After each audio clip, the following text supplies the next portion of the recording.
vais maintenant donner la parole à Madame Fernandez. Merci Madame la Présidente. Donc, plusieurs réponses. Je vais essayer de ne pas être trop longue, mais je vais essayer de... Voilà, je voulais d'abord dire à Madame Wilmar que je partage son sentiment que certains organes consultatifs qui existent aujourd'hui dans cette ville, et 5 dépendent de ma compétence, 3 en matière de jeunesse, et j'y reviendrai en parallèle à la réponse des assises de la jeunesse, en matière de personnes handicapées, conseil consultatif de la personne handicapée, et celui du conseil communal des aînés. Alors je n'ai à ce stade pas encore eu l'occasion de rencontrer le conseil communal de la personne handicapée, et vous comprendrez que pour des questions d'organisation, ça nécessite de bien organiser les choses pour que ce soit fait, mais je pense qu'effectivement leur rôle dans la ville doit être repensé, et j'ai déjà informé mon département qu'au moins une fois par an, je souhaite que les organes consultatifs qui dépendent de mon département, mais je pense qu'il faudra sans doute l'élargir à d'autres, en tout cas ceux qui ont lieu, qui ont trait à la personne, se réunissent au moins une fois par an, parce que je constate, pour avoir entendu et les avoir pour certains rencontrés, qu'ils ont des objectifs convergents et que parfois c'est bien de mettre les forces en commun pour être plus efficace. Alors je partage, Madame Clotuche, effectivement aussi qu'en termes de politique de la personne en situation de handicap, il faut veiller à l'accessibilité de la ville. Je vous dirais qu'il y a quelques années, dans une autre vie qui commence à être lointaine maintenant, ce sont des politiques que j'ai gérées. Et M. Drèze se rappellera à l'époque, quand lui-même gérait cette politique, que j'étais venue en renfort depuis le gouvernement fédéral pour rendre la gare Galatrava-Guillemins plus accessible, puisqu'à l'époque, seul avait été pris en compte l'accessibilité des personnes à mobilité réduite. Or, quand on connaît un peu le monde du handicap, on sait que l'accessibilité est un terme beaucoup plus large que celui-là. Simplement pour vous dire que mes combats d'hier resteront évidemment mes combats d'aujourd'hui. Alors, sur le conseil de la personne des seniors, le conseil des aînés, ils vont être fâchés parce que ce n'est pas le mon thème, mais on sait tous de quoi on parle. J'ai eu l'occasion de les rencontrer, mais j'ai eu des occasions de les rencontrer déjà avant d'avoir la compétence en charge, puisqu'ils venaient régulièrement me voir comme échevine de l'état civil, entre autres pour qu'on puisse diffuser leur information qu'on faisait bien volontiers sur les écrans des mairies de quartier, et pour avoir déjà eu un contact avec ma collègue Elisabeth Frépon, ça continuera à se faire. Je vous dirais que j'ai eu des contacts avec eux, qu'ils veulent repenser leur politique, comme j'ai dit hier devant la presse, mais je vais le redire, même si une partie de mon public cible est autour de la table du collège, puisque dans les textes de la ville, c'est 50 ans. Et donc, ce que me disent... Non, c'est parce qu'elle a réagi hier. Hein, donc, voilà, c'est en termes de boutade. Mais bon, quand on a une réaction d'une partie de son public cible, c'est déjà qu'on n'a pas tout à fait tort dans ce qu'on dit. Et donc, simplement, les personnes aînées ont aussi envie qu'on repense leur politique. Et dans les priorités du conseil communal consultatif des aînés de la ville de Liège. Je sais qu'une de leurs priorités, parce qu'il m'en avait parlé avant, déjà du temps où André Scroyen avait la compétence, André Scroyen que vous connaissez bien je pense, une de leurs priorités était de rendre le sport plus accessible au 3e âge, et c'est quelque chose qu'on va mettre en œuvre très très rapidement avec les services de monsieur le bourgmestre en matière de sport et avec mon collègue Roland Léonard, puisque la maison senior qui est à la Beauvrie aujourd'hui, qui est un club de pensionnés, va devenir une maison senior dédicacée au sport, où on va faire partir toute une partie de programme, dont notamment un cours pour ma forme. On a réunion la semaine prochaine pour le mettre en place, spécial 3e âge. Et mon collègue Roland Léonard va repenser la salle de fitness en plein air, où on mettra des éducateurs sportifs en accord avec le bourgmestre à disposition des personnes aînées, puisque des personnes âgées, des aînés, pas les vexer, puisque ces instruments de sport sont moins utilisés la journée par les jeunes, et donc en été, on pourra leur montrer comment faire les bons mouvements, etc.,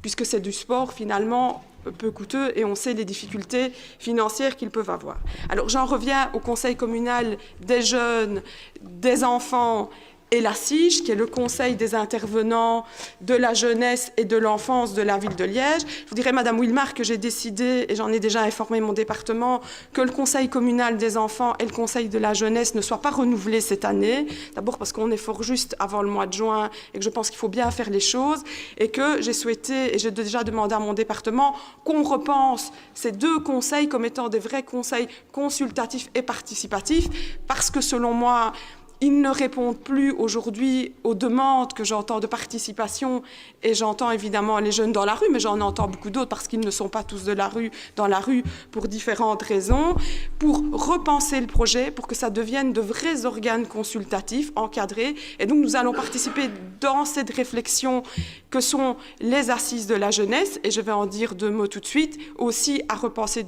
ces deux organes, et je pense que ça vaut la peine peut-être de sacrifier 3-4 mois pour qu'ils soient plus que simplement de l'occupationnel, ce qu'ils sont maintenant. Je ne dis pas que c'est inintéressant, mais je pense que ça ne remplit pas l'objectif que, je pense, nous partageons et le collège partage. Alors, sur les assises de la jeunesse, je vous dirais que je ne vais pas faire... l'intention n'est pas du tout de faire une grand-messe, d'abord parce que je n'aime pas les grands-messes ni les petites d'ailleurs, mais c'est plutôt de partir d'un diagnostic qui a été posé par la CIGE, donc le conseil communal, le conseil des intervenants de la jeunesse et de l'enfance de la ville de Liège, qui représente toute une série d'acteurs du secteur, en ce compris des représentants des groupes politiques, donc c'est quelque chose de relativement transparent, qui a déjà posé un diagnostic et qui a déjà fait une grosse partie du travail sur la charte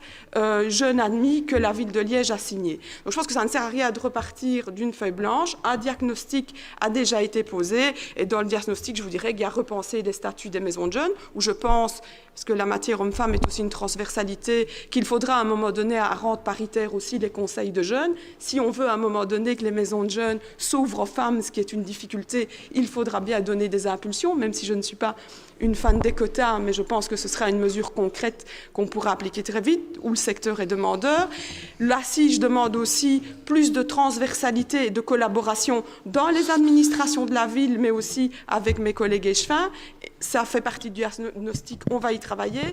Et toute une série d'autres points, et notamment la nécessité d'une plateforme commune d'information pour les jeunes, mais aussi les acteurs qui travaillent avec la jeunesse, puisqu'ils sont, selon moi, un intermédiaire important, puisque finalement, c'est eux qui sont en contact permanent. Alors, ce diagnostic sera une première partie, parce que la difficulté de la CIGE, c'est que toute une série de représentants et d'acteurs de la jeunesse n'y sont pas représentés, et je pense notamment aux maisons de jeunes,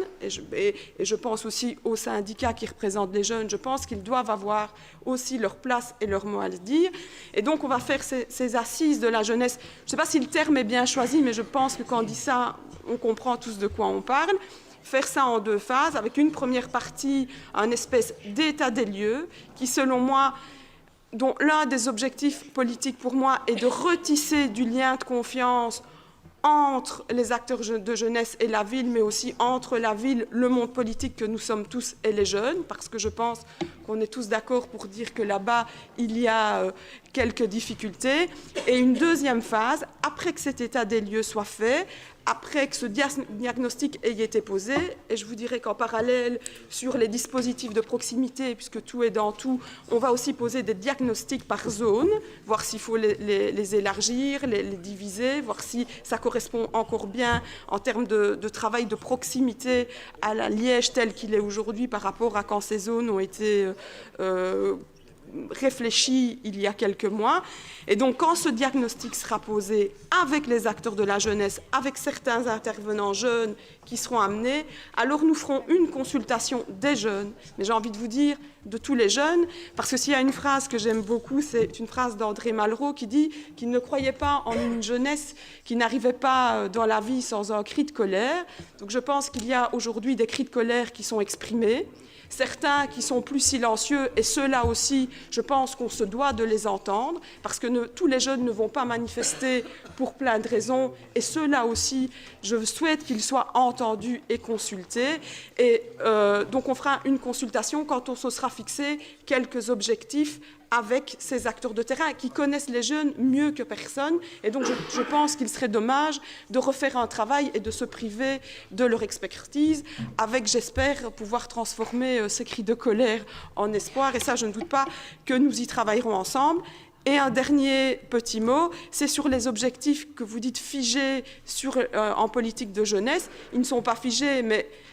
si jamais on ne faisait rien en le temps du diagnostic et de la consultation, je serais interpellée en me disant « mais on ne fait rien en jeunesse et donc il faut avancer ». Et notamment, nous avons décidé avec le collège, ça a été une des premières décisions que nous avons prises, d'introduire une demande pour un agrément pour une maison de l'adolescent, les MADO, comme on les appelle en communauté française, qui est finalement un guichet unique qui pourra répondre aux différentes difficultés ou multiples difficultés que rencontrent nos jeunes aujourd'hui, que ce soit en termes d'identité sexuelle, que ce soit en termes d'harcèlement, que ce soit des questions sur leur avenir professionnel, sur leurs études,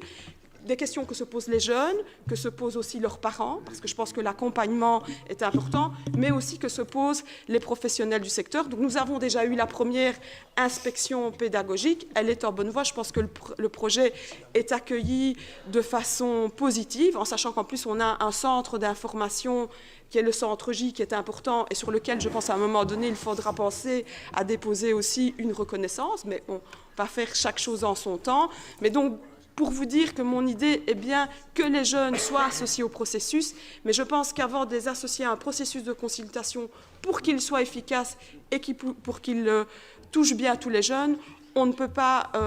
ne pas faire d'abord un état des lieux de ce qui existe aujourd'hui sur le territoire de la ville, l'évaluer et voir aussi si les moyens sont bien mis là où ils doivent être et identifier où il manque des moyens et il en manque certainement. Mais je pense que nous aurons l'occasion d'en reparler et je vous propose que dès que tout ça sera mis sur une note, mais on n'a pas osé trop avancer parce que je ne voulais pas non plus le faire avant l'exercice démocratique qui est le conseil communal d'hier et de ce soir, de faire une commission peut-être spéciale en dehors des commissions traditionnelles pour vous les présenter parce que je pense que ça méritera débat. Voilà.